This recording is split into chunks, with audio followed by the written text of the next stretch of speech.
સાહેબ બંદગી સાહેબ સતગુરુ ચતુર્ભુજ કિચનમાં તમારું સ્વાગત છે।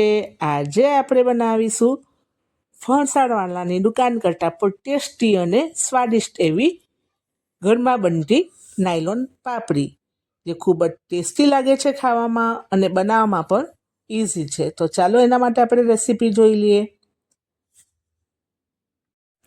તો હવે મેં અહીંયા એક પેન લીધું છે, એમાં 1 વાડકી જેટલું પાણી લીધું છે।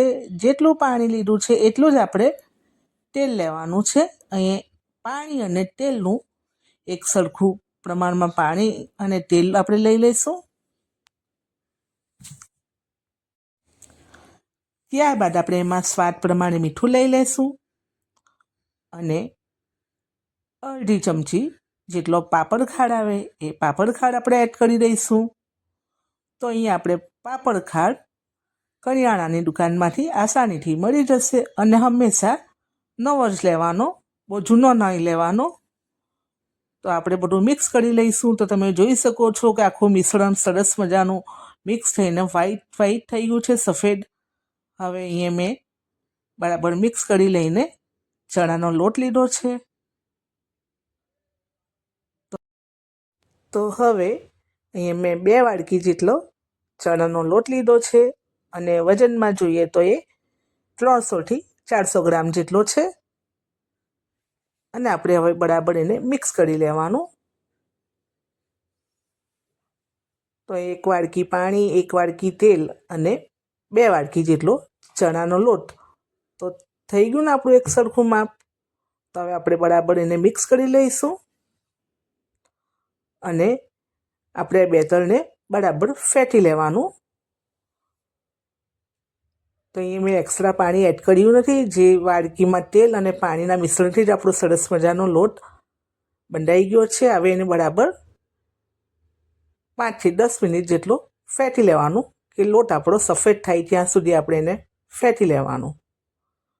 જો તમારો લોટ જૂનો હોય ને થોડું કઠણ લાગે તો કંઈ નહીં, એક્સ્ટ્રા પાણીવાળા હાથ કરીને આપણે આ રીતે તમે બનાવી શકો છો। તો આપણો પાપડી માટેનો લોટ બનીને તૈયાર થઈ ગયો છે। તમે જોઈ શકો છો કે ફ્લફી થઈ ગયો છે અને સફેદ પણ થઈ ગયો છે, એટલે પાપડી બનાવવા માટે પરફેક્ટ છે। તો અહીંયા મેં પહેલે જ તેલ ગરમ કરવા મૂકી દીધું હતું। તો અહીંયા મેં જાડો લીધો છે 0 નંબરનો, એના પર આપણે તેલ લગાવી દઈશું અને કઢાઈ પર મૂકી દઈશું એ જાડાને, ને જે આપણે પાપડીનું બેટર બનાવ્યું છે એને ચમચીની મદદથી જાડા પર લગાવી દઈશું અને આપણે પાણીવાળા હાથથી આપણે બરાબર જાડાને એક સરખા લેવલમાં આપણે ઘસ્યા કરવાનું, કે આપણી સરસ મજાની પાપડી પરતી જાય। તમે ફર્સ્ટ ટાઈમ પણ આ રીતે બનાવશો તો તમારી પાપડી પરફેક્ટ બનશે। આ પાપડી સિંગ તેલમાં ખૂબ જ ટેસ્ટી અને સ્વાદિષ્ટ લાગે છે।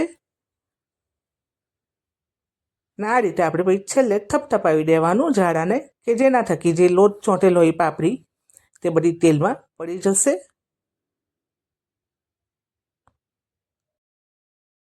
પાપડી સરસ મજાની તળાઈ રહી છે। અહીંયા મેં ગેસની ફ્લેમ મીડિયમ ટુ સ્લો જ રાખી છે।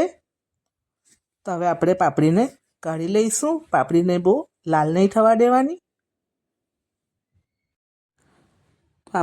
પાપડી સરસ મજાની તળાઈ રહી છે। તો જો તમે ચેનલ પર નવા હોય તો ચેનલને સબસ્ક્રાઈબ કરી લેજો, જેના થકી સૌથી પહેલાં તમને વિડીયો મળે। તો હવે આપણી પાપડી તળાઈ ગઈ છે, આપણે હવે એને કાઢી લઈશું। તો આ પાપડી એટલી ટેસ્ટી થશે ને કે તમે આ રીતે બનાવશો ને તો તમે ફણસાળવાની દુકાનમાંથી લાવવાનું બંધ કરી દેશો અને હોમમેડ પાપડી જ મસ્ત બનાવશો।